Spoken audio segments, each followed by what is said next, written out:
years since. It's been 80 years since the soldiers of the Soviet Army liberated Auschwitz extinction camp.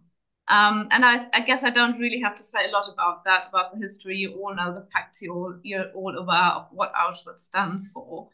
So I'll just say a couple of words before we uh, open the panel to our two guests tonight.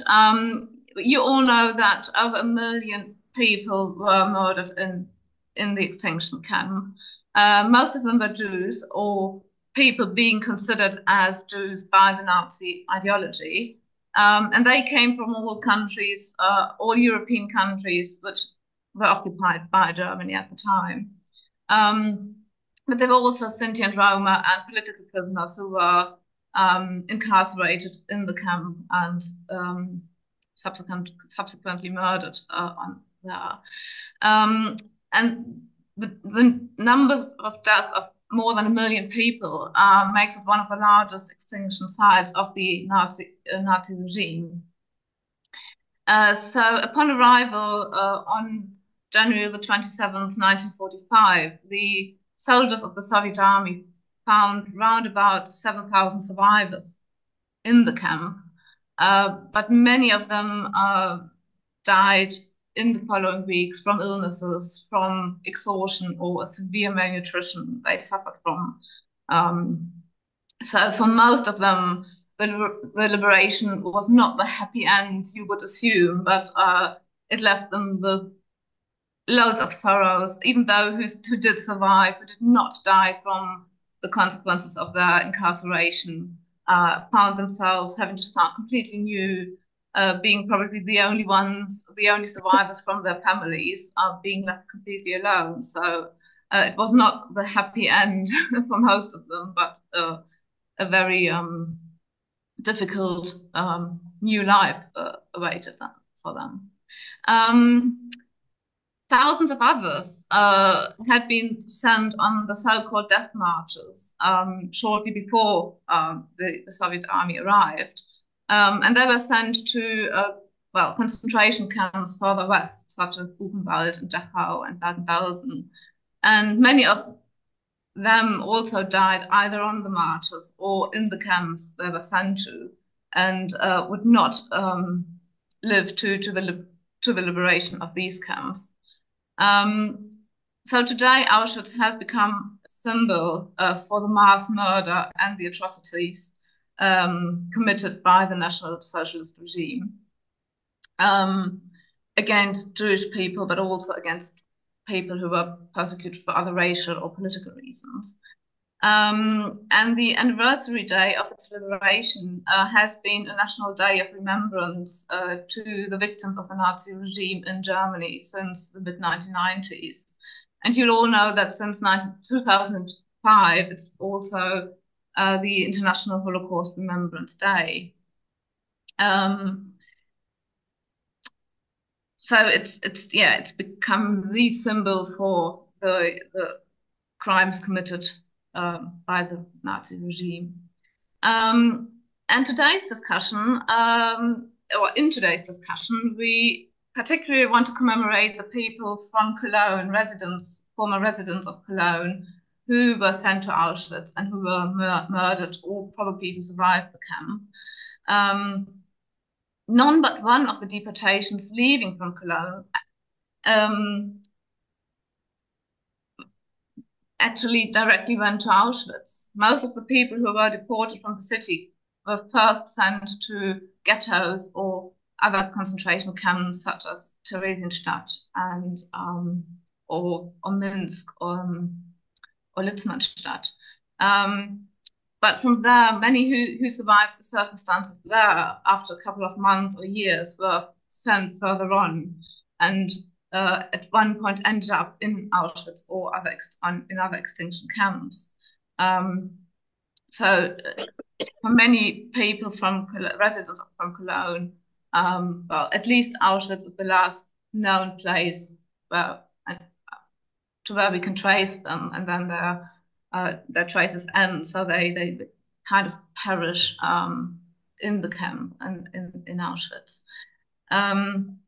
but also people who had managed to flee from Germany during the 30s and who went to countries close by, such as France or Dutch or the Netherlands or Belgium. They were then, after these countries were invaded by Germany, they were then sent deported, and many deportations from those countries directly went to Auschwitz. So we have many victims in Auschwitz who, well, had been deported not directly from Germany, but from other countries, but who have origins in Cologne.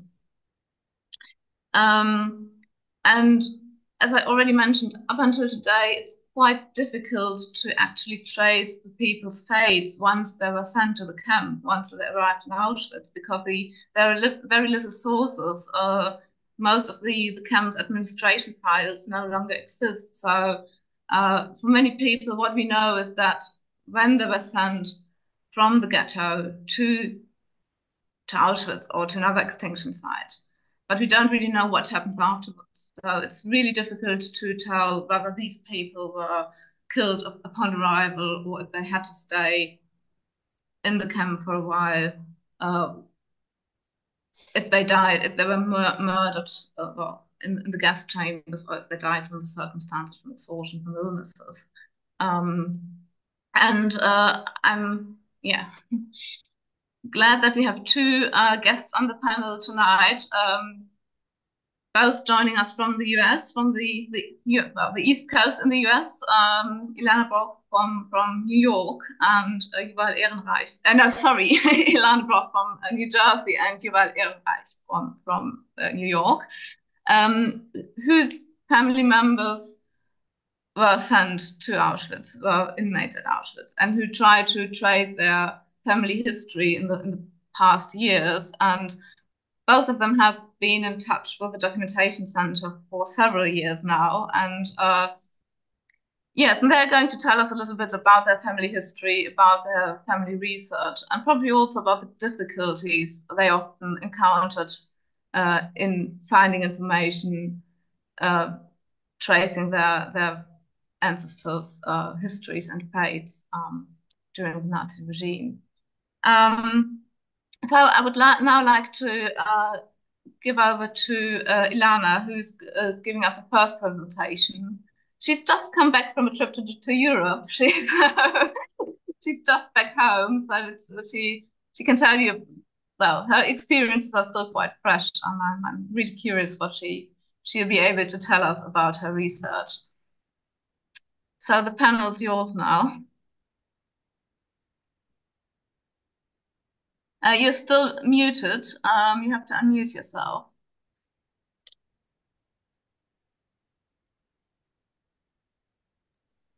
First of all, I left my laptop on the plane, as some of you know, so it was a very stressful homecoming.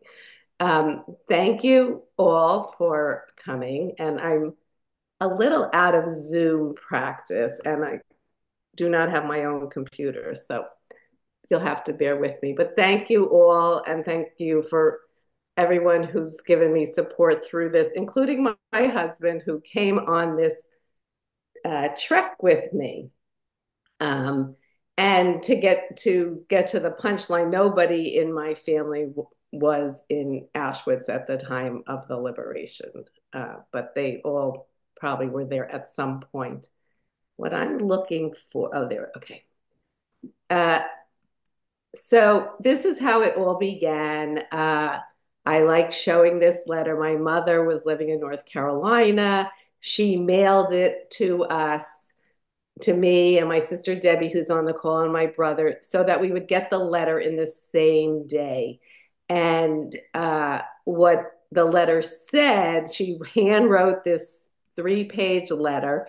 And what it said was, you know, when things started getting serious, Daddy told me that his mother had been divorced and that his real father was Saul Lickman, and that he had left the family, and that he had heard that he'd remarried and moved to Leipzig, and that he had 2 daughters. So my first reaction was, this doesn't happen in my family. This happens in other people's families. And so I spent 10 years looking for Sol Lichtman. So 15 years ago, I've been doing this, or maybe not quite that long, but I'm going to say I spent 10 years looking for Sol Lichtman. And my first step really was to come to Cologne to get my father's birth certificate. So he had an affidavit in lieu of a birth certificate that I know I had seen, but we came in 2013.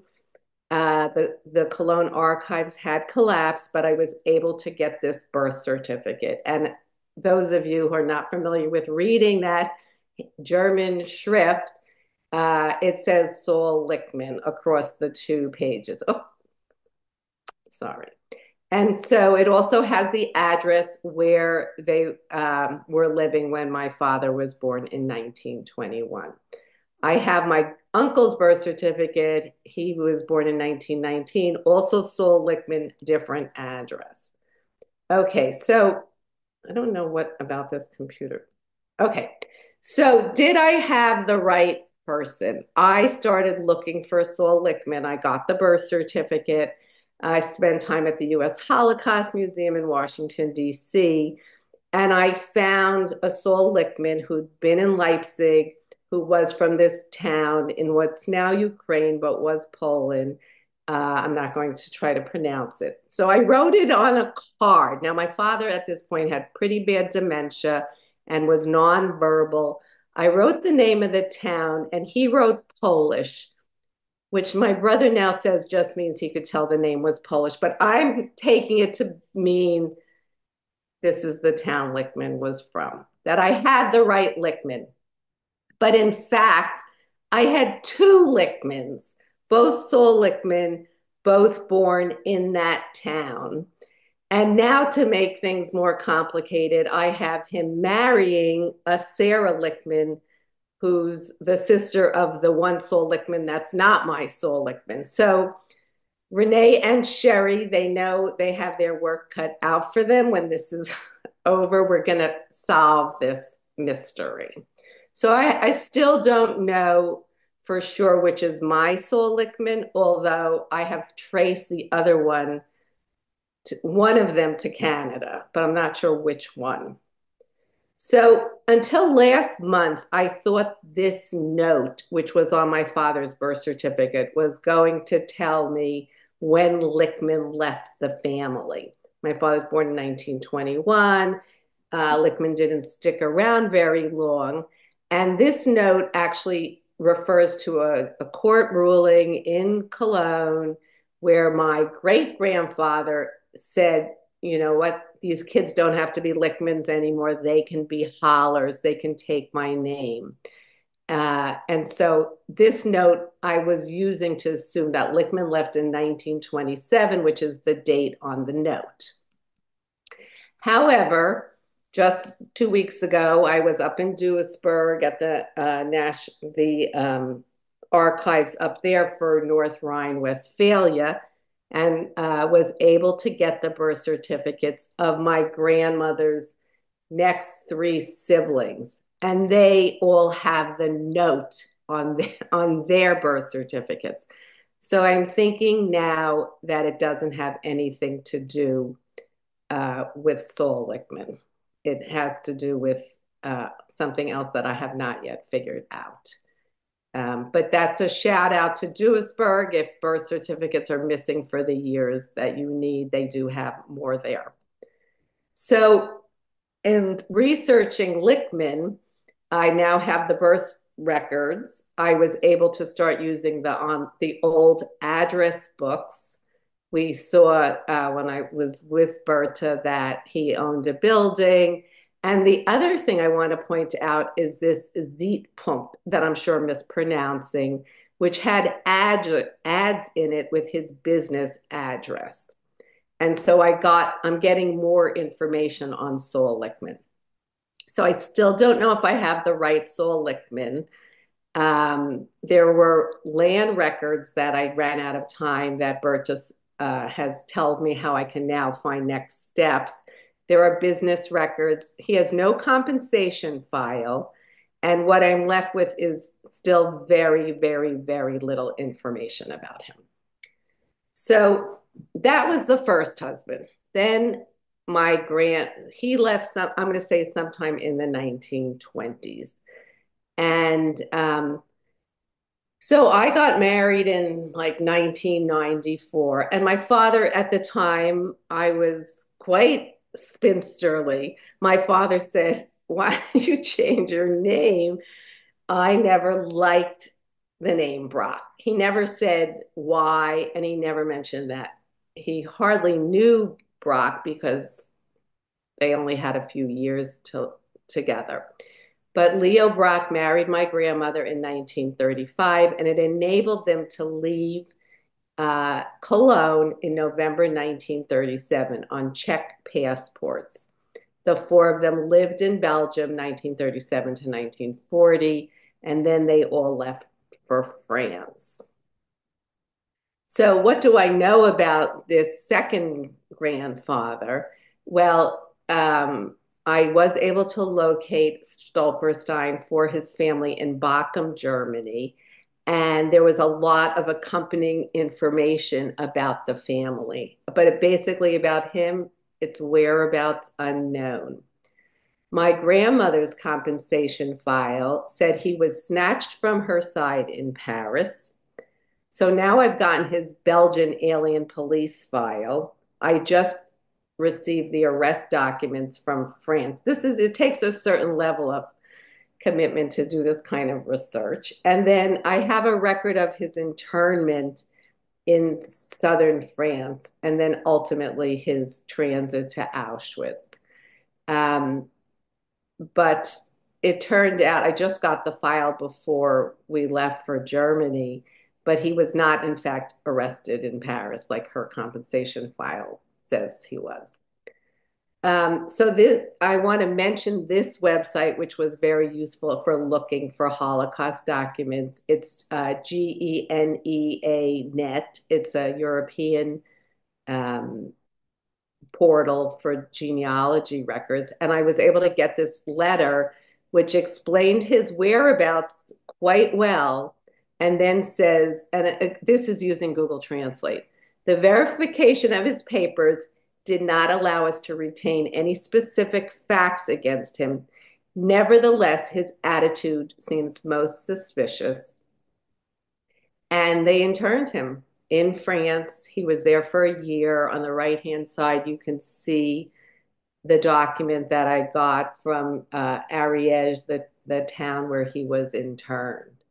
So just looking at these documents very carefully, and you start seeing like how capricious some of the decision making was, is really disturbing. So he was in a camp, well, it was not considered a concentration camp, but a transit camp, and he's trying to get out.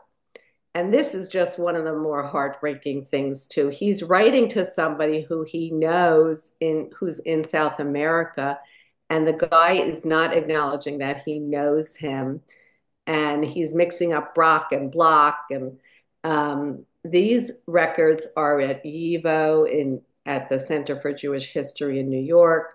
I was not looking in a Lisbon file for him, but I came across this. I was actually looking for something else in microfilm when I found this. I kind of go, okay, let me look for Broch, let me look for Holler, let me look for Lichtman. But I found these documents, and I just want to mention that the HISM files at YIVO are being digitized slowly. Eventually, he ends up being transported, Transport 18. This is the transport list from Auschwitz. And it actually wasn't until I read the Tattooist of Auschwitz that I thought, oh, I wonder if my grandfather had a number. And in fact, he did. He was prisoner number 58818, and there is the date that he was murdered. And I guess now we'll start lighting candles for him. This is another heart-wrenching thing. This was in, I don't know if people are aware of this site. It's in Brussels. It's part of the National Archives of Brussels. But there's a postcard that he wrote to his brother-in-law, again with my horrible Google translating, but he's wanting to know about my grandmother and the boys, and it's a very sweet note. And I don't know if he really wrote it. I don't know if he really signed it. I don't know, but it's sent to his brother-in-law Max, and this came from this service archives, the victims of the war. So I really don't know much about Leo either. I don't know how he ended up in Cologne. I think that will be findable. But I wouldn't be here speaking to you if he hadn't married my grandmother. And he seemed like a nice person. I'm sad that my father didn't seem to go for him. So although my father rarely talked about his father or the fact that there were two of them, he talked nostalgically about dinner at his grandmother's house. And so I'd always thought they'd lived in Cologne forever. And in fact, her parents were Galicianers. She was the first of the children to be born in Cologne, and then all the subsequent children were. And they lived there until the late 1930s. So they really spent much of their lives in Cologne. My father would always just say Hitler killed my whole family. He never really got into the details. I don't know what he knew or didn't know. But I've kind of reached a brick wall with Lichtman. And so I've started to try to piece things together more and what really happened to the rest of the family. Debbie, who's on this call, took my father to many doctors, and this is the only information we have about my family is Debbie's few notes with my father's sense of humor. Yaakov bum only made babies, things like that. This is all the information we had to work from. So when I was in Cologne in 2013, I met with Barbara Becker-Jockley, who's Berta's predecessor, and she showed me this book, which I guess I should have taken a picture of the back of it. But if you look at in this book, it has this tombstone of Rosa Zillow Lieberworth. And if you look closely on the tombstone that's behind, it says Leopold Haller. I never thought about my great grandparents. I knew really nothing about them other than she served dinner, but that was a huge clue for me. And so I wrote to the cemetery director and got this tombstone. This is more than 10 years ago. And the metal was removed during the Nazi period, presumably by Nazis. But it gives me the birth dates and the death dates of my great grandparents. And so that was the first step. I knew that my great grandfather had died in 1926, my great grandmother in 1931. And so what happened to the rest of them? And so one of the things I've mentioned is Zeitpunkt, the newspaper archive, again, fabulous if you haven't explored it. In 1933, I find an ad for my Uncle Willie, using his mother's maiden name, selling his shop to the walls, and I think he'd read the writing on the wall. It was late 1933.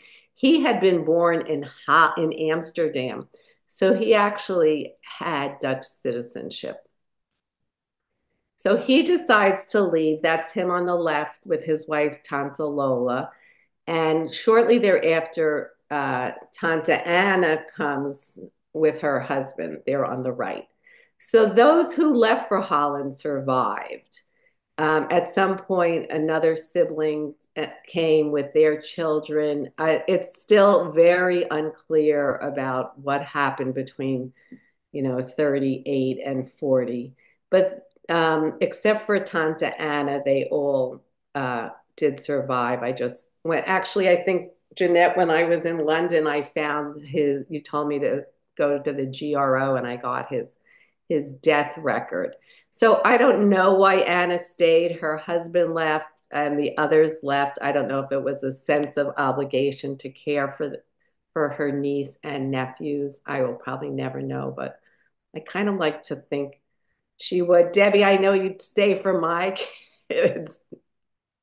So anyway, those who didn't get out had tried to. This is something that I learned just kind of overall from this last trip. I found several documents. One that was given to me by the historian in Tilburg when we went up there, trying to get a second sister to come and live in Holland. And the motion was denied. And the brother Willie, he was well off enough that if they hadn't been Jewish, they might have been more willing to take Regina and send her. Here's another thing I just got from the Belgian National Archive. This is Nancy and my shared relative sender handle. This is Nancy's family here in New Jersey. This man has his IRS forms, his bank accounts, his lawyers. He has given so much documentation that he would be totally able to support them. And they are not granted permission to come to this country. In fact, because Sender was Polish, he was part of the deportation of the Poland action that happened in 38, which I know the NS-Doc Center has done some work on. So here are the family members who all ended up leaving. I didn't know if they didn't want to leave or they couldn't leave, but basically they all at some point decided to go to Belgium. Some of them were in Marnef. Ultimately, they all were deported through because they are in Dosen, except for the man in the lower right corner who's Jacob. He actually, and I still need to find out more about this, he ended up being a slave laborer and dying in France. But the rest of them were on deportations through because they are in Dosen and presumably killed upon arrival in Auschwitz. One thing that is bugging me now is why little Werner up in the right-hand corner, who was a 19-year-old male, would have been killed right away. I mean, he probably, I don't know. I'll probably never know that either. So I want to mention the Belgian, if you are looking for people that were in Belgium, these National Archives documents were phenomenal. They there were alien documents from before 1931, but certainly things heated up 31 to 43. And some of them are digitized. And if they're digitized, they're a few euro to buy. And I've included a link for a document about that. It's not that easy to use their website, but it's worth it. A lot of the files from Belgium pertaining to Jews are at Kazerne-Dosen, and some of them are their files. It's way too confusing, but they have tried, the way it was explained to me is they've tried to consolidate the records about the Jews, even if they weren't necessarily in their transit center. And so you can write to them and they will help sort that out. They are more of a public service than the people in the National Archives. So I want to mention my latest obsession, compensation files, although they may not be completely factually accurate, they are incredible. I'm waiting for the ones that I saw while I was just in Duisburg. And that you can, I think the link is you can write. I put the link here, but and I there was somebody that we emailed. I think at this link you'll find the names of two people, and you can email them and say, "Do you have a file for this person born on such and such date?" And they will let you know. Um, so Jacob and Wally, three youngest children, did survive in an orphanage, and they were sponsored by Uncle Willie, and they came to America, and I met them all. Um, and this whole letter was phenomenal, again, from the Center for Jewish History in New York. So, Cologne had a lot of information for me. I have the link for the newspaper, the civil records, the registration, and the digitized address books. There are more things for me to look at for both grandparents.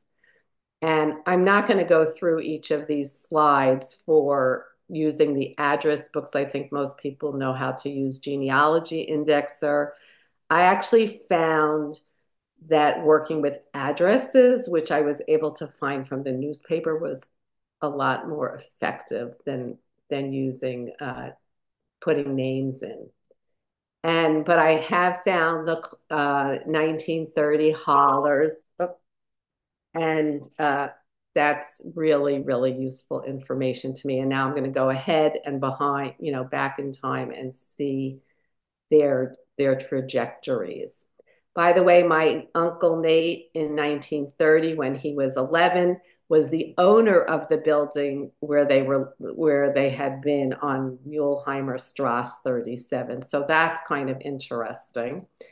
If you do use Cologne civil records, it's really important to understand how the Cologne got amalgamated and broken up and da da da da da, and the people at the archives can help you with that. Here, some of the records can be searched online, and I can give you the link if you need it. And so I only speak English. I use Google Translate. I do think this help it. It's a way for me to connect to my father very much. And I found that the story of what happened to my father's relatives is more complex than just Hitler killed my whole family. And so I'm at the point now where I still am looking for information. It's what retired librarians do. But I'm interested in the role of memorializing people. And so I'd been in contact with somebody in Tilburg who offered to put up a stone for Anna. We called it Tante Anna. I mean, not that I ever met her, but and so this was just placed for her this past year, and I got to see it when I was just in Tilburg. And but so now, what do we do for the rest of the family? And so when I was just in Cologne with my husband, we went to the Jewish cemetery where my great grandparents are buried, and I had ordered this stone, and it has all the people from Cologne who were deported to Auschwitz. Jacob's on there, even though he didn't end up in Auschwitz, but I thought it was a really fitting memorial. And my sister suggested I bring something meaningful. So I have the photo of our families, our kids, our partners. And I think this really would have meant so much to my father that we did this. It meant a lot to me. And so now the next thing is for me to think of how do I memorialize Lichtman, and which Lichtman do I memorialize? Anyway, I hope I didn't talk too fast. I have pictures of my trip, but I will stop sharing and take any questions, or wait and take questions. Okay, thank you, Ilana, for this really very impressive and comprehensive overview of your research and all the research possibilities. And I think we can all see that you're already very advanced in your family research and found quite a lot of things already. But still, it became quite clear where the difficulties are and where we lack sources and how fragmented sources often are and scattered all over the archives in different countries. Um, and it also, I wanted to say while Jeanette was here and Marie Louise, like there are people who are researchers with far more experience than I do, and I take advantage. Like I don't think I could have gotten to where I am without that little nudge over the top by people who are quite knowledgeable. So Marie Louise is here and Jeanette, who helped me a lot. yeah, thanks. Okay. Yeah, and it also became apparent how families were torn apart under the persecution and how very difficult it often is to piece it all together again, with different stories and traces and fate people encountered. So are there any immediate questions from the audience? Anything you'd like to ask right away before we continue with our second guest?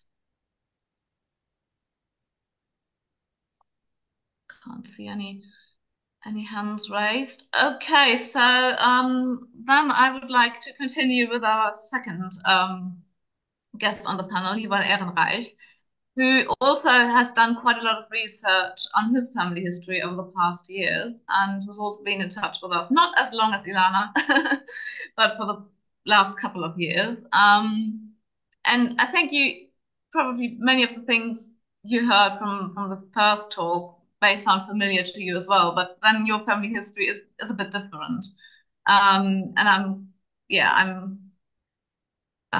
very glad you can join us tonight as well. And now it's the panel's yours. Okay, thank you. Thank you for having me. Can everyone see the PowerPoint? Yes. Yes. Okay. All right. So my father, his name is Bernard Ehrenreich. He was born in Cologne in 1931. His father passed away in 1934, and his mother remarried in 1936 to a man named Jacob Jacques Samuel when he was 4.5. So by the time 37, 38 came, it became impossible for the Jews in Germany. Everybody's trying to get out, including my dad and his parents.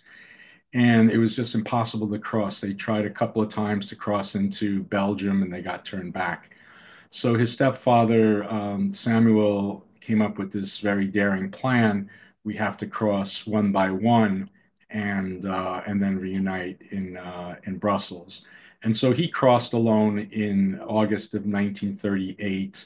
And then he called his wife, my grandmother Rachel, to come across. It was a very difficult decision for her to leave my father, who was 6 at the time, and cross illegally, but she did that in October 1938. And so they were now separated. The parents were in Brussels, and my father was in an orphanage in Cologne on Lutzelstrasse. Then all hell broke loose the night of Kristallnacht. My father's parents were in Brussels. He was in Cologne, and he was walking down the street. The family synagogue was on Runstrasse, and he watched the synagogue burn down. You tell us always the story of watching the flames come out of the big round window on the outside, and you can see this photo of it on the inside. And so there was this real challenge how to get him out of there and join the family. And there were as mentioned earlier, the kinder transports, and this is um, the story that was done by many thanks to Adrian Stellmacher and the Yavne school in Cologne. They made an exhibit of my father and his friend Adi Bader, who is also from Cologne, his lifelong friend, in terms of how they crossed.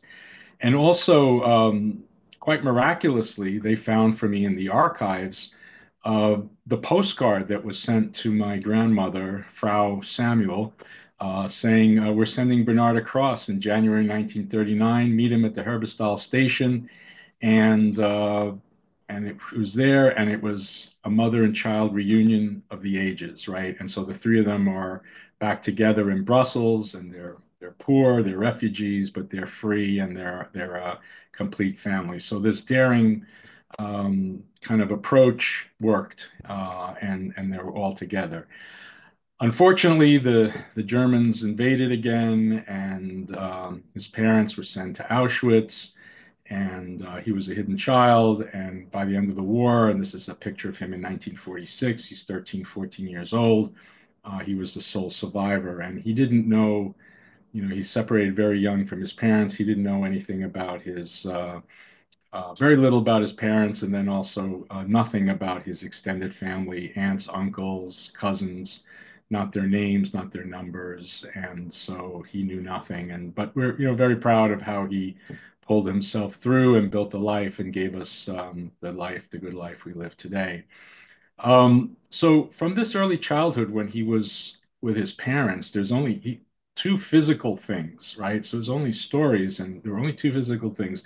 His German passport, which he crossed the border with when he was 7 in January 39, and then his mother, before they separated, had left him an 8 by 12 picture of her. And then I later found this Belgian ID card, and that was the picture. So I realized that she had to take it for the ID card, and she blew it up for him. And that was the only two things that he had from his childhood. Um, and then I found in the archive, only a few years ago, maybe 5 years ago, a picture of his father, my grandfather, and it was like my step grandfather. And it was like, wow, I just couldn't stop looking at it. Like, who is this guy? Well, I don't know anything about him. I just had to know more. And so I decided to really try much harder in the archives and reconstruct his lost family, whose names he never knew, and also whatever I could find about his parents. And what we're going to talk about now is about him, my step grandfather. But the first thing I was able to do is construct for the first time a picture of my father and his parents from three different sources within a few months of each other. And it's like the first and only family portrait in that time and place of what his family and his parents looked like. So I learned that he was born in Schachrach-Bergheim, right in 1899, right before the turn of the new century. And in that time and place, and I was just looking into the history books, like no other place on earth, the question of loyalty in Alsace-Lorraine was a burning question for the citizens there. It had exchanged hands so many times between Germany and France. Are you French? Are you German? Whose loyalty are you for? And then if you were Jewish and living there, then there was that, are you doubly disloyal because you might be for the Jews or for Israel or something like that. And so very much the trial of the century, the Dreyfus affair, it restarted with the J'accuse, I accuse, and this was in the famous newspaper. The writer accused the president of France of anti-Semitism. Dreyfus was a French colonel, Jewish, who was court-martialed and sent to Devil's Island, and it was all a setup. That he was stealing German secrets from France to Germany. It was all baloney. And then the trial reopened, and this is the New York Times a month before Samuel was born, and you can see that this is going to be the big discussion about this double disloyalty. And the thing about Dreyfus is that he was also from Alsace-Lorraine, and his family moved to France. Samuel is fourth generation, as I learned this, German, and originally, at least going back to the 1790s, from Bonn, from Munster, and places like that. And we believe that he resettled there, the family, as part of the Germanization of Alsace after 1871. So I found on the genealogy site where he was in the family. A kind man in Schachrach-Bergheim had constructed this from his town records from 100 years ago. And Jacques Samuel was one of 11, the second youngest, and then he had an older brother, Salomon. And I managed through this website to find a descendant of Salomon. So here's myself, the grandson of Jacques Samuel and the grandson of Solomon. It's Gerard Samuel. I met him in November, and it was a really big deal. It was the first time in my life I met someone from my father's family. We have a very big family on my mother's side. And we went together to Shachrock Bergheim, and the young man who posted the genealogy site took us around. You could see us standing in front of where the house stood over 100 years ago, and the Jude Gassel was the street where the synagogue was, and so that was a big moment. But at the same time, it was I felt sad that my dad lived his whole life as a sole survivor, and he never got to experience or to enjoy this moment. So I had to enjoy it for him.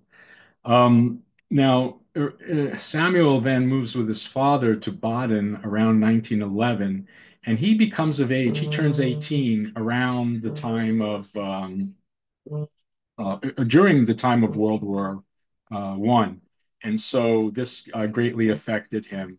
Um, um, excuse me, sorry. I'm sorry, I didn't have this set up right. Um, Now, he gets drafted into the Fusilier 40 out of Baden, the 28th Division, and it's rated by the Americans as one of the, and this is in 1918, one of the elite divisions of Germany's World War One, and I'm sorry about that. And I didn't disconnect it. And the guy on the right, if he looks familiar, that is none other than Paul von Hindenburg. He was the commander of the 28th Division, 10, 12 years before Samuel joined. And during World War One, at this time now, he was the General Field Marshal. Now, a year before Samuel joined, and there was this question of again Jewish loyalty, and there was things weren't going so well on the Western Front, and you can see this is a picture of German Jewish soldiers celebrating Hanukkah at the end of 1916. They did a census to see if Jews are serving on the front in an appropriate proportion, and what they found, the answer is yes, 80%. It's proportional. And but they didn't share it till after the war, so those rumors kept circulating. So in a way, another again the question of Samuel's loyalty, even before he put on the uniform for the first time, was being asked about him. So, about not serving on the front, a word or two on that. This is the 16th Bavarian List Regiment. Americans rated second class. The 28th Division was an assault division, and the list was an auxiliary unit that defended it. And there are jobs such as being a messenger, like a regimental headquarters messenger. You can see on the left, and they delivered messages from the rear of headquarters, and they would meet the messengers from the front lines who delivered the messages. And the guy on the left with the circle around him, that's a young Adolf Hitler. He's 26 years old at the time. He was serving throughout the war. And also a picture of the Jewish officer, Hugo Gutmann, who arranged for him the Iron Cross First Class. And you can see on the right that Hitler wore that all the time. He was very proud of that for his bravery. There were 59 Jewish soldiers in the list regiment when Hitler had served. So Samuel joins the war. It's 1918, and Germany just had a huge victory on the east, defeating Russia, and the Russia now is busy with the Russian Revolution, and now they have an opportunity to completely win this war after 4 years, and they throw all their might against the Western Front, which was stuck in the trenches against the British and the French. But they had a time pressure. They had to defeat them before the Americans came, and also Britain was successfully blockading the ports, so they were semi-starving. So there was that issue. So Samuel, in his regiment, the 28th, was at San Quentin and as an assault, and Hitler as auxiliary. And this is a lightning attack, a surprise attack. And when the trenches moved 4 or 5 kilometers, miles over a course of 6 months, they punched their way to Montdidier, which was 60 kilometers in just 7 days, capturing all these towns along the road. And this was the Fusilier 40. And I should add also that Samuel was in the what they called the replacement battalion. And the Fusilier 40 had captured it. And then on April 1st, they were relieved and it was turned over to Hitler's List Regiment, and their job was to defend it. And there's a lot of, that picture with the messengers. The guy just to the right of him wrote a memoir, and he talks about Montdidier and how difficult it was to defend against the French counterattack and so forth. Now, this was in end of March. Now, then the next focus attack was, if you look at the horizontal bar, that is the Chemin des Dames. And at the end of May 27th, the Fusilier 40, Samuel is on the far right of the bar, the strategic eastern ridge, right just north of the Aisne River, and Hitler is on the far left, and they're both there on the eve of the Chemin des Dames assault. And they had a lot to think about. This thing exchanged hands multiple times.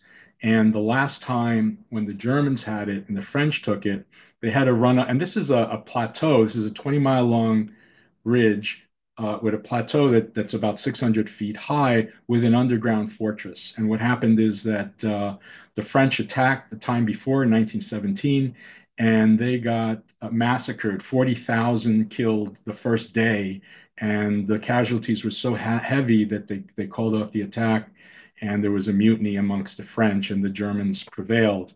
Now, so this just to show you some pictures there. I just visited in November. On the left was the Winterberg Mountain, which is the crown peak, the plateau. These are the German soldiers in 1917. But then the French came back and later that year took it. And so this now attack is about taking it back. And on the bottom left is the Fusilier 40 division was the ones who actually captured the crown jewel. The Germans call it Winterberg. And you can see the observatory as it is today. It's called Plateau Californie, and you can see there's a commanding view all around France, so you can see how strategic it is. Also, there's a museum there that captures the tunnels network, and it was a rock quarry that was and they added some tunnels, and you can see the map. And this map of tunnels is just one out of 200. So it was a formidable underground fortress and a major achievement of the Fusilier 40. Now, back to the map. Then the Fusilier 40 continued with the 28th Division, punching their way. The whole idea is to take Paris, end of war, Germany wins. And they get to Chateau Thierry, and at Chateau Thierry, they're exhausted and they take a break, and then other forces capture the X marks Belleau Wood. And to be honest with you, this Battle of Belleau Wood, I just read as a boy, and it just as understanding that it was the Marines entered the war here, and I'm American, and cheering the Marines and so forth. And so to be now walking on the other side of my German grandfather was quite an experience. But they're all panicked now in Paris. It's June 1918. There are a million people evacuated.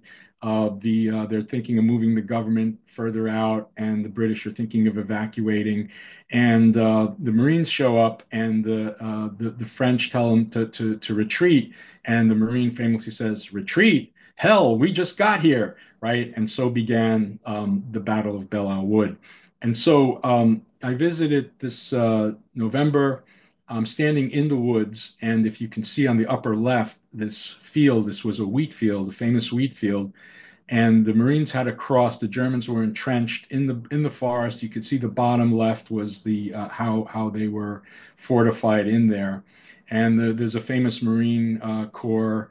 Let's charge. They had to cross this open field, and the guy said, "Come on, you sons of bitches! You want to live forever!" And they run across the field, and they get completely annihilated. The machine guns of Germany are just too much. First attack fails, second attack fails. Now, A few days later, June 10th, the 28th Division, if you go to the map in the middle, they take over the southern end of Belleau Wood, and the 237th replaces, and so forth. And what happened is that the Fusilier 40 only committed two companies, which was a big mistake. To defend the previous two attacks, there were six companies, so it was at one third strength, and headquarters had made a kind of a fatal error, as you shall see. The Marines attack a third time, and they're repelled by the Fusilier 40. Then the fourth time, on June 11th, they got lucky. There was a heavy, heavy fog. They crossed the wheat fields.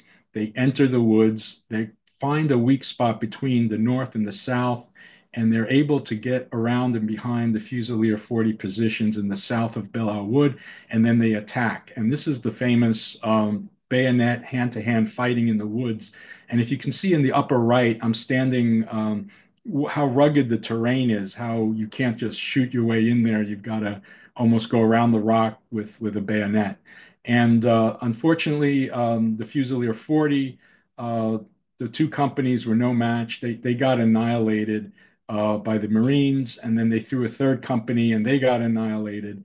And then the Fusilier 40 came up with a counterattack. They were going to send a whole battalion in there to challenge the Marines. The Marines were able to intercept the communications, and they knew when and where the counterattack was coming, and so they ambushed the ambush. They were waiting with machine guns, and they annihilated the Fusilier 40 battalion. And then the few survivors who weren't taken prisoners or caught dead or bayoneted were put in the remaining Fusilier 40. Then the 28th Division withdrew to lick its wounds. They were replaced, and the fifth and sixth attack, the Americans took Belleau Wood and completely. And this is the beginning of the end of Germany's. The whole thing reversed from here on in. Germany, in that time frame, had lost in this burst. I'm going to go to the next slide a second, but I also paid my respects to the American cemetery and the Jewish cemetery, and Jewish, you could see Jewish Stars of David, and also the German, where Jews fought on both sides. And as I was saying, this is the beginning of the end. That salient where in June the X marked the Fusiliers, the Y was where Hitler was. It started going backwards, and from March to June to July, Germany had lost 880,000 men. It was not replaceable. The Americans were increasing every month, 330,000. Germany was exhausted. France was exhausted. Britain was exhausted. And so they fought, but it was backwards. And then the famous November 1918 armistice, and then they had to give up Germany a humiliating defeat, the Gray, and then even occupation of Germany. Cologne was occupied by the British. My grandfather was wounded September 14th, 1918. He got the wound badge, and then later after the war, he was awarded the Honor Cross, the Hindenburg Honor Cross, as did all combatants from World War I. And then, the aftermath is what leads us to Auschwitz, the humiliation at this train car and the disgrace, the unabated conspiracy theory that, how could we have lost? We were almost in Paris. We're just there. Something suspicious happened on the West Front. Who did such a thing? It was the Jews. And then finally, the Great Depression broke the camel's back, and many felt that the answer was Hitler, and the rest is very difficult, sad history for the world. So now I want to take you back to 1938. He had crossed the border, as I'd mentioned earlier, and he'd received refugee status. There's a letter I found in the archive, and he had been exiled from Germany. His citizenship had been stripped, and here he was fighting for, bringing his family over.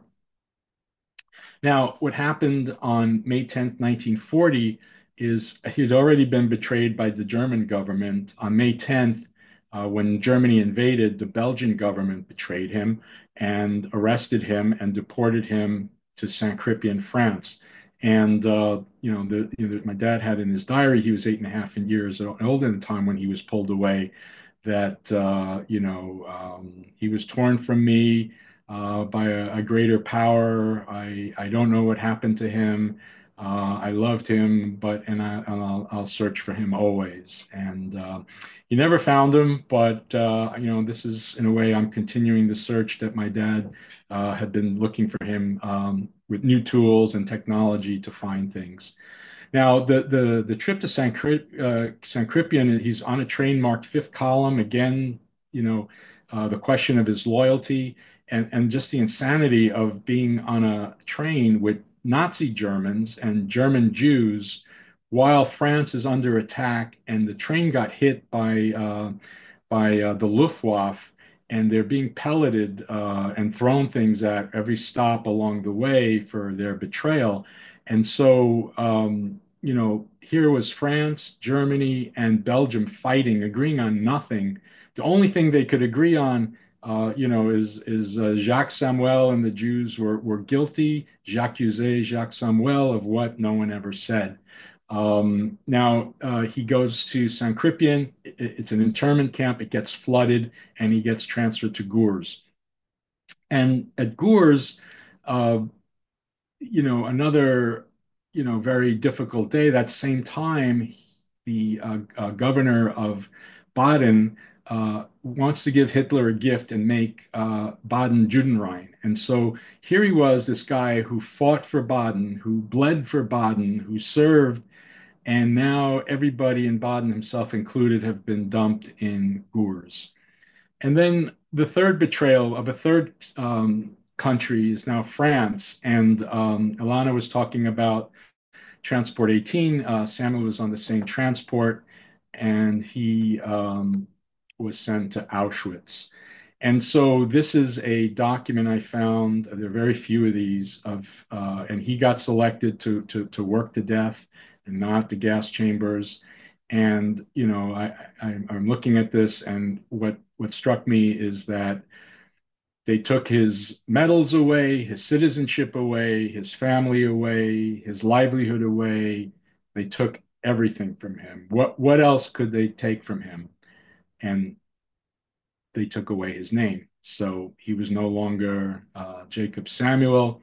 He's now 58970 and very close in the serial number to what Elana had mentioned earlier. And he filled this out, and you could see the Fusilier 40 and his years of service. And he had written in the bottom, the machine gun bullet hit in the left hand as his war wound. It didn't help him. So now here we are, 80 years after the liberation of Auschwitz, and unfortunately, he was sent on the death march to Buchenwald, and it may have been the same one as Elie Wiesel, who so eloquently wrote in the book Night, that is so famous, that describes the miserable journey. But there are two or three routes, so it is possible. I did find in the archives, this is the Buchenwald, the Auschwitz prisoner arrival list of January 22nd, 1945. So he's in Buchenwald a week before the liberation of Auschwitz.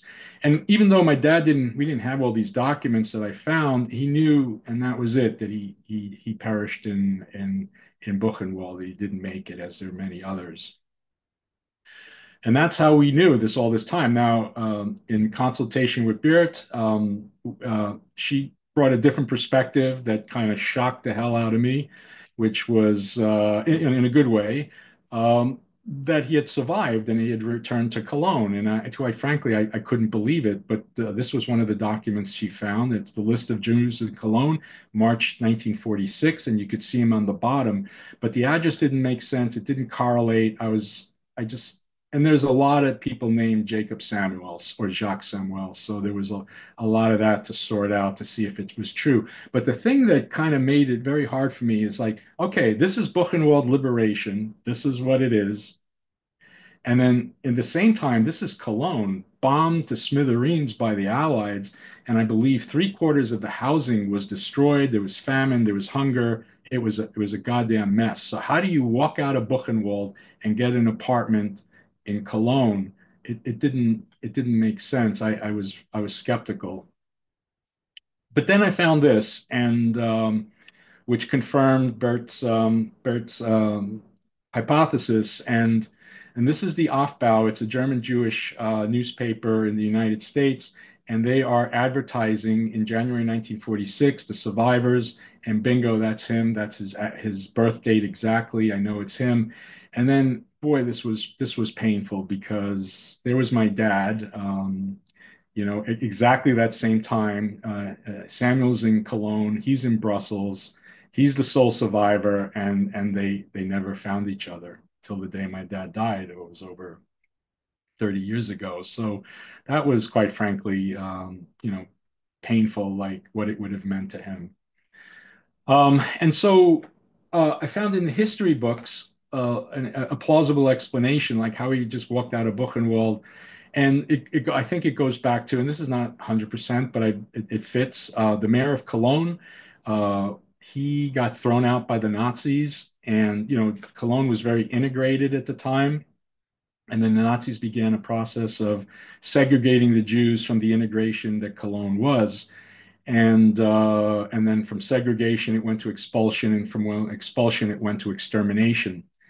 And then the Allies put him back in because he hated the Nazis. He also hated the communists. And this mayor of Cologne began the process from segregation to integration. He sent buses to Buchenwald, municipal city buses to Buchenwald and to Dachau and to Theresienstadt to bring Cologne city residents back, and included them and integrated them with the mess that was Cologne. And that's a statue of him, and that's none other than Konrad Adenauer, who became the great unifier and the first West Chancellor of West Germany. You can see the picture that this is the ruins of the Ruhenstrasse synagogue. Some congregants were there and prayed there in the ruins before it was rebuilt in 1959.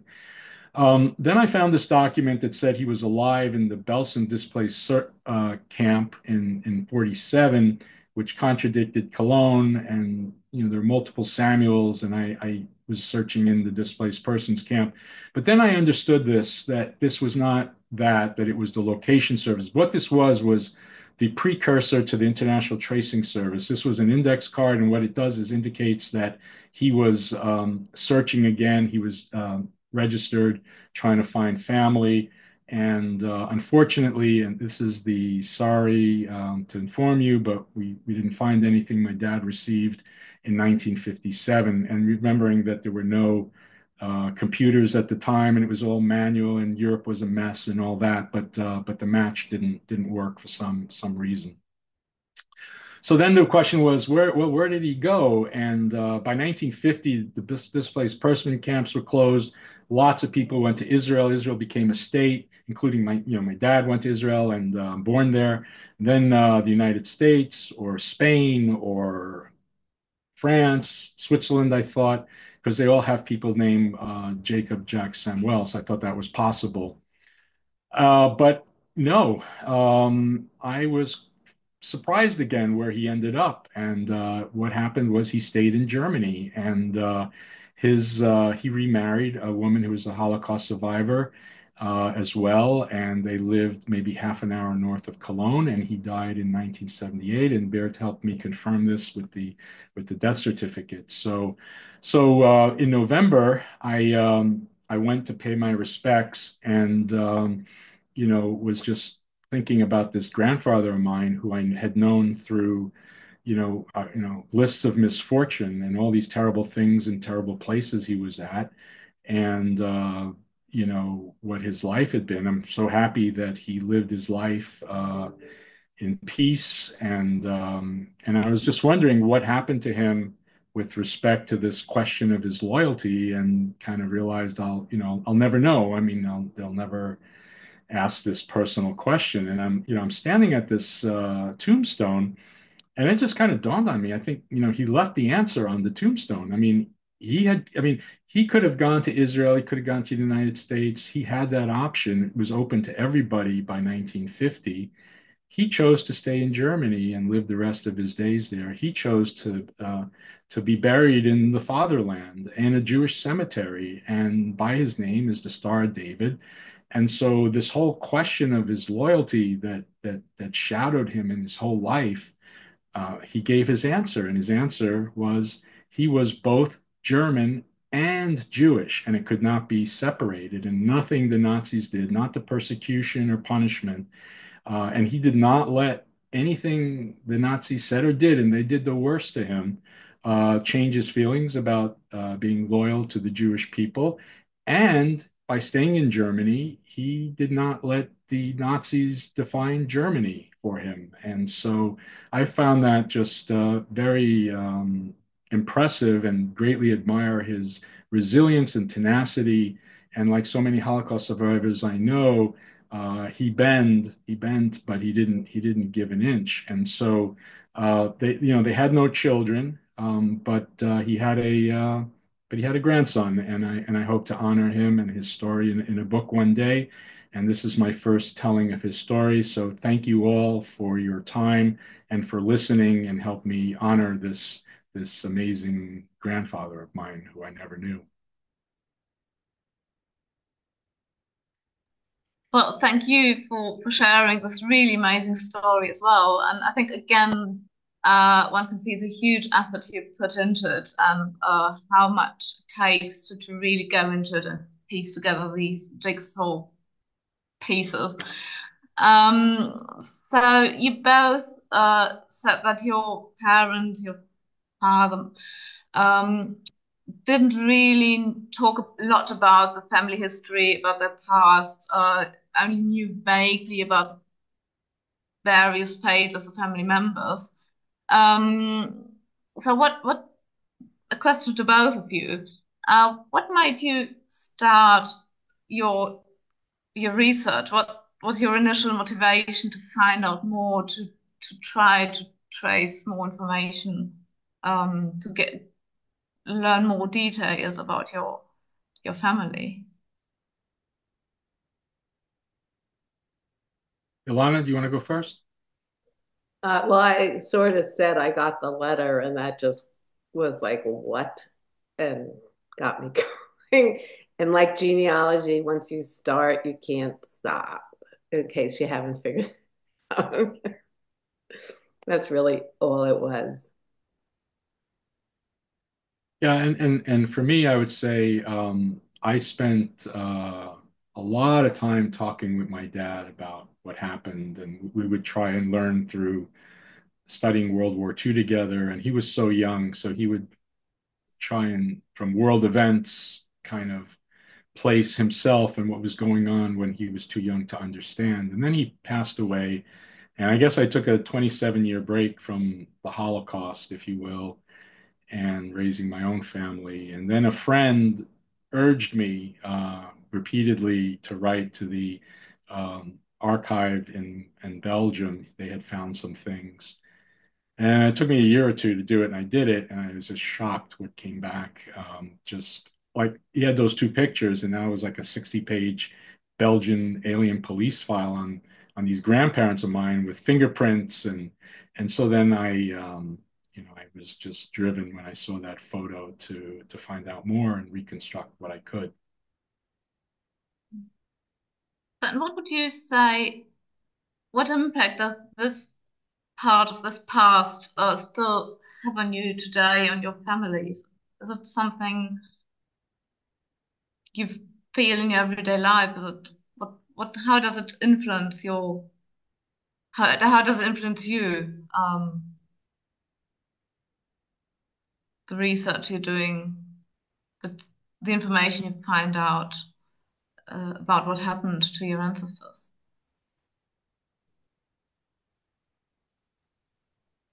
I think um, it's hard. I think I'm very fact oriented. I think it's harder in the current political situation to think about where the future of our country is going. I mean, that's, I think, maybe kind of how I've ramped it up in the past few years. I have just gotten German citizenship. Not that I would have done that while my father was alive, but it makes, when you look through the files, it makes it much more real what could happen. And, I guess we were always raised to believe that, and I never did, but now I'm getting more there without getting too political. Yeah, I think for me, what I learned is that,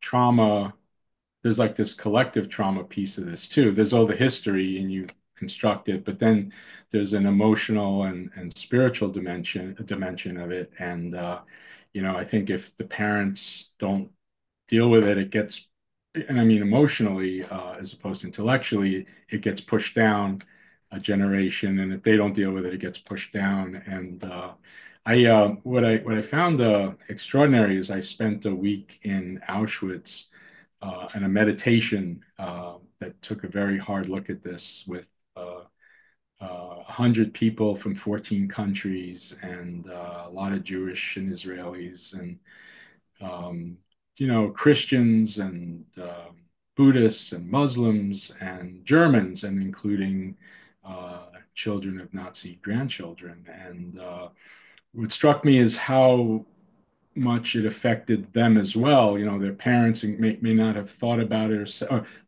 said anything about it, but by the time it hit the grandchild, it's like they're there too, and they're in just as much pain. And it was an opportunity to heal together and heal that wound, right? And I think that applies for all kinds of conflicts, whether it's in the United States or in Africa or Israel and so forth. There's this kind of intergenerational trauma that gets passed. So I guess for me, I also try to deal with it emotionally and spiritually, and put a lot of work in that as well. Thank you. And well, just one last question from me before we are going to open to the audience. Ilana, you talked about commemoration, about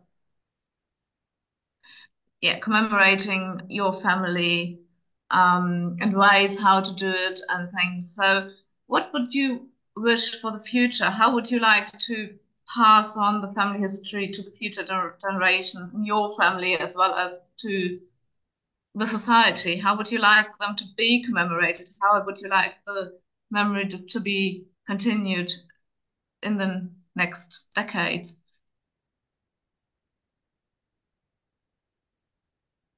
You're muted.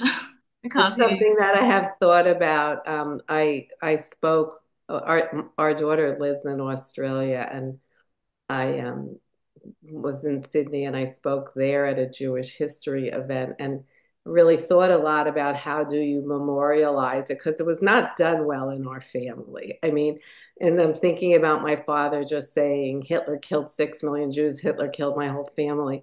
Like, I wonder what prompted him to bring that up. Like, it seemed like it happened a lot. And so we've tried to be kind of more backed off with my kids, but I've tried to get them somewhat aware of what I'm doing, but I don't know.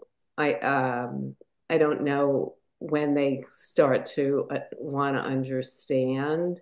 And uh it sounds like Yuval, you were able to talk about things with your dad, and what I mean, my brother had much more of a relationship with my dad about it, but there's just so much that's missing. And that will not, so I think I'm going to make a Snapchat book or whatever, Snapfish book out of my slides, and leave it with a $20 bill and hope one of the grandchildren take it up. I don't know. It may end with me.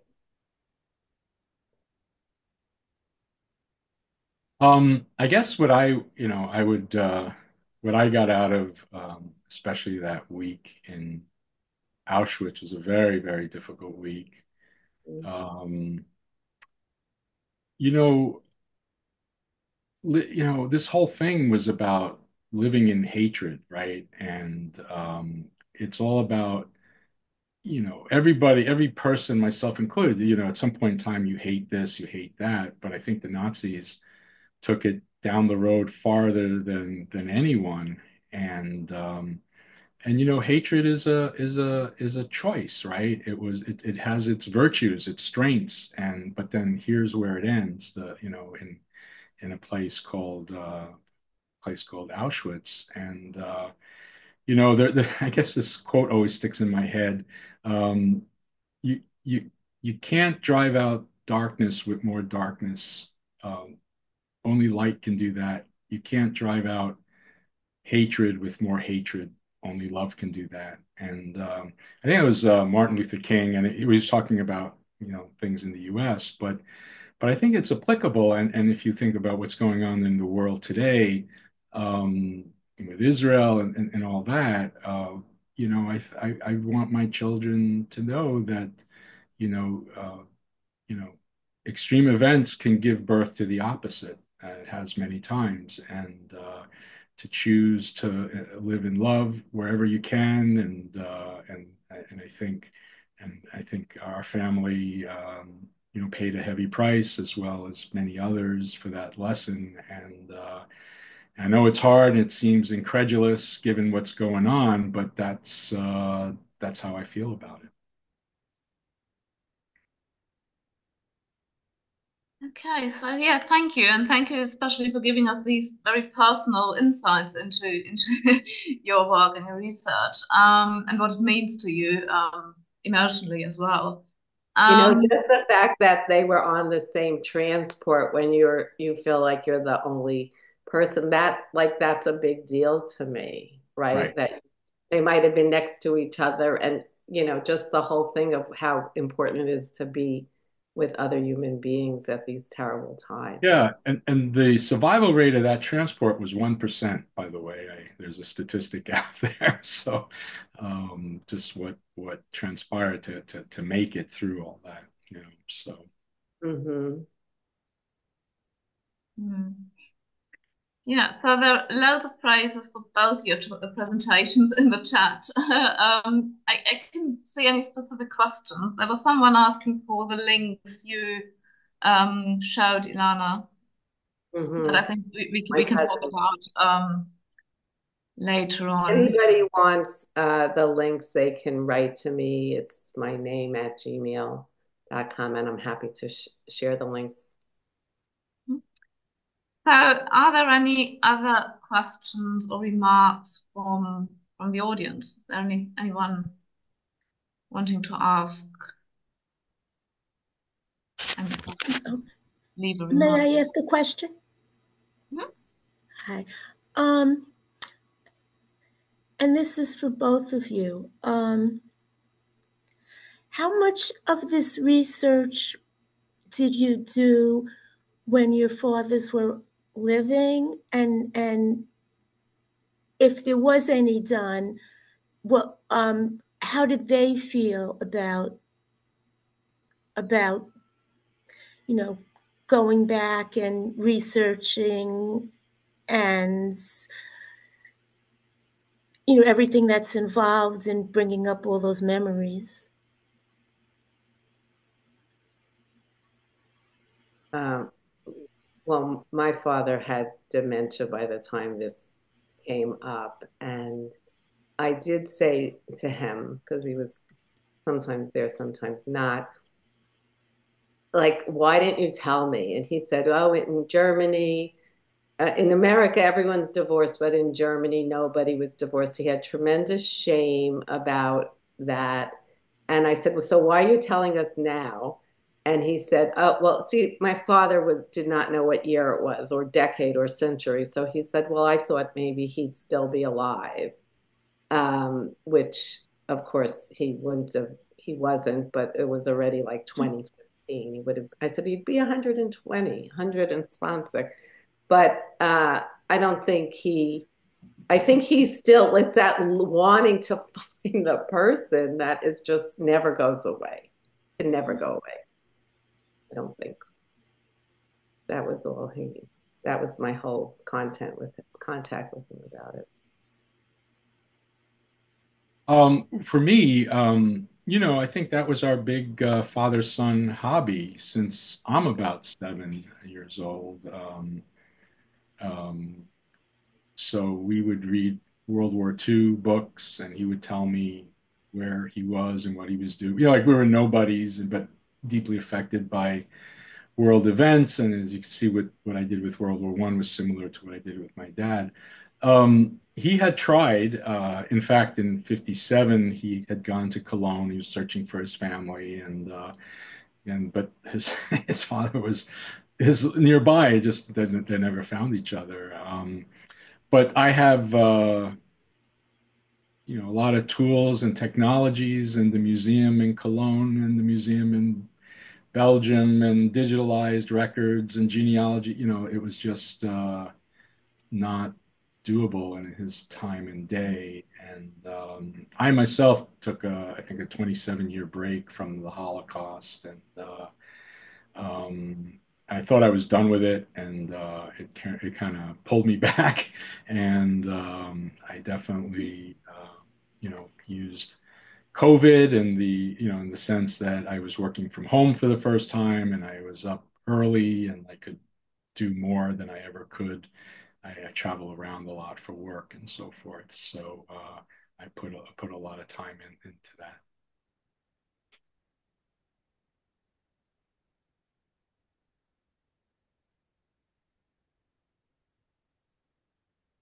Okay, any more questions or things you would like to share with one of our guests?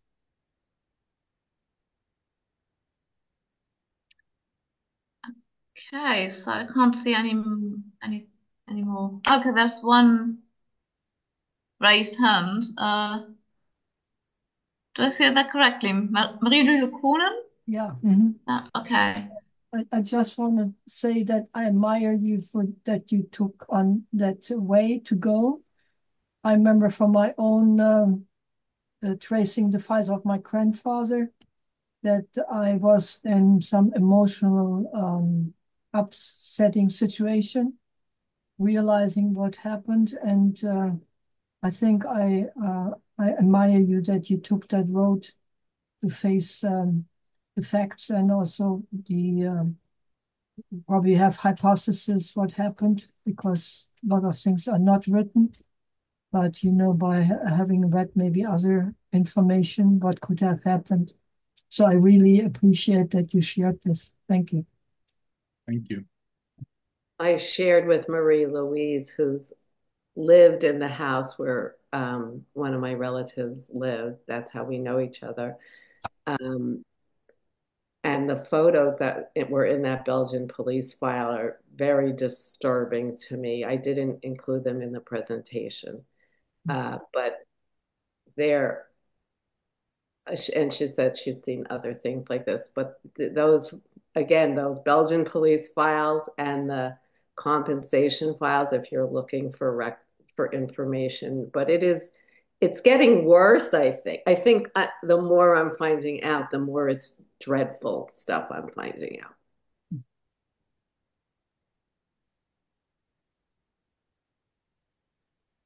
Yeah, and I would say that the Belgian police files was the key for everybody was trying to get to Antwerp, the port there, to get off the continent, go towards the west.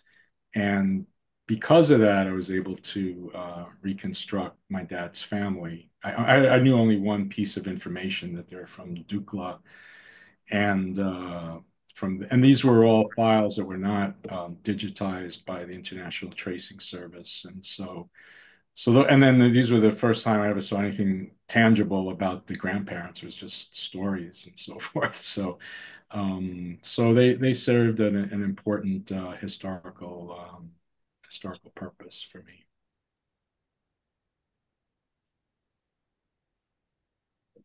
I one of the things I found, Elana, you're showing the cemetery. I didn't. My dad didn't even know his grandparents died in Cologne in 1924, and he had no idea. that his mother came in 1905. He had no idea.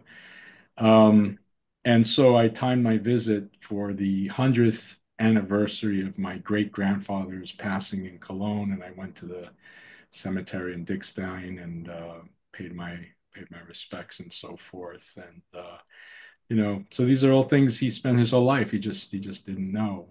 It was very hard to figure out. And Daniel Lemberg helped me as well, and Mm. I was very touched by the thing you put there. And he helped me kind of renovate the tombstones.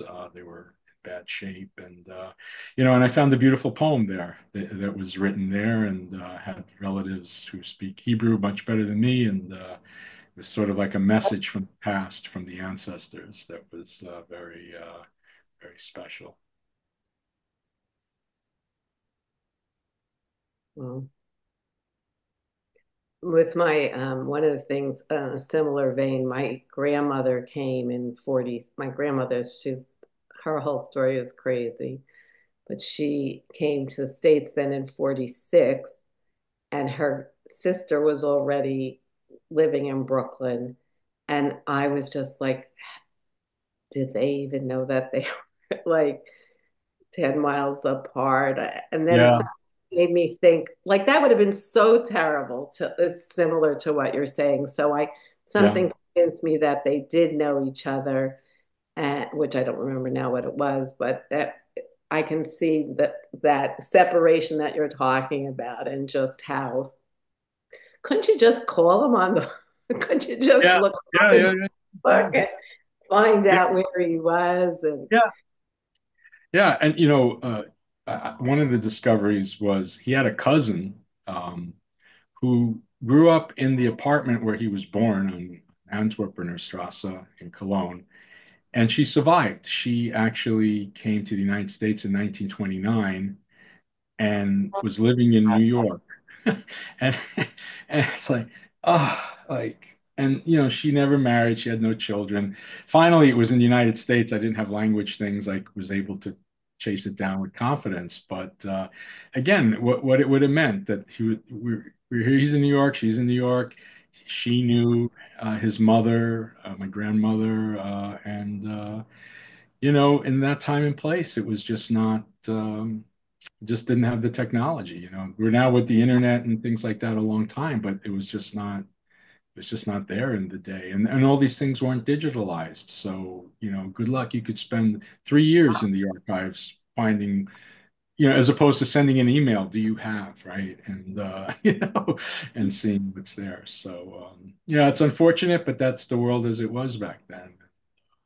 I had a similar situation with a second cousin who didn't know about us. And then when I went back to the document on the Stolperstein for Brock's family in Bochum, uh, I met the guy and he said, no, they never knew about, I don't think they ever mentioned Leo. They didn't know anything about Leo. Well, in the compensation file, they were mentioned in the compensation file, so they did know about him. I mean, he didn't survive, but it's not that he didn't exist. So my cousin is like, I didn't know there were any Brocks left, and it was very cool. Even if Yeah. Yeah. You find these I'm still fragments. looking for Lickman. Anybody have any? Yeah. Yeah, you find that, like, I had my dad's uncle, um, Aaron. I found an article where he was arrested. He was in Cologne and he went to Belgium, and then from Belgium to Poland. He threw a brick in the German embassy in Warsaw and got arrested. And he made the newspaper. A one-man resistance, so he got arrested. And it was in the newspaper in Canada, of all places. So, these things, to find these things back in the day was like impossible. So you find these little stories. Elana, may I ask you, you mentioned the Werner, who was 19 years old. Mm-hmm. I don't have all the pieces now in my mind, but you mentioned also the town of the city of Bochum. That's in Westphalia, because you mentioned that in Duisburg, which is for the Rhineland, you might find compensation files in the city of Münster, because Bochum belongs to Westphalia and not to the Rhineland. North Rhine-Westphalia is split in these two, or actually three regions. Lippe is another one. And you might find information compensation files. Well, let's talk about this maybe another time. The compensation files there, I had about 1,000 pages to go. I mean, I didn't have enough time in Duisburg to go through everything, and they wouldn't let me photograph anything. No. And so I had to like sit and basically post it. I want this, I want that. So I think they would have let me photograph it, but they needed to get someone to approve every page. And it's like, just make a copy, please. And, but yeah, I guess we have to go back next trip. I will be in touch with you, Yuval, if it's okay, about the military records, because that is my next frontier. Okay. Because all of the brothers would have been, 19, 20, they were all born in the 1890s. So supposedly somebody was injured and you found good stuff. Yeah. Yes. Be glad to talk to you further and compare notes on your research, and be glad to. Thank you. And you're a neighbor. I know. Well, maybe the gals will let a man come to one of our. We sometimes meet up in Moynihan Station, and Oh, okay. meet locally as well. But we're all women, so maybe they make a special distance. A special. Yeah. Let me know. Okay. An honorary visitor. Sounds good. All right. Well, Okay, so yeah, I think we can all see that research will continue, and there are still new possibilities and chances to find things out, and you're still on the journey, both of you. Okay, if there are no more questions, I think we should conclude the session. Once again, a huge thank you to all of you for joining us tonight, for asking questions, for being interested in the stories, and an even bigger thank you for our two guests on the panel for sharing all these quite personal, very emotional things with all of us. So yeah, have a good night or a good day wherever you are, and hope to see you again on one of the next events. So if you're interested in the future events, we have this family talk series. Just send us an email to the same address where you registered, and we will keep you informed on the future discussions. Sounds good. Thanks, Bert, for putting this together and for having us. We appreciate all your efforts at the museum, and for allowing these things, and it's greatly appreciated. You're welcome. But that's what we're here for. So yeah. If anyone else, there are people in the audience with connections to Cologne, please feel free to contact us, and we'll be happy to help as far as we can. Thank you. Okay. All right. Thank Good you very much. Bye-bye. Bye-bye. Louise.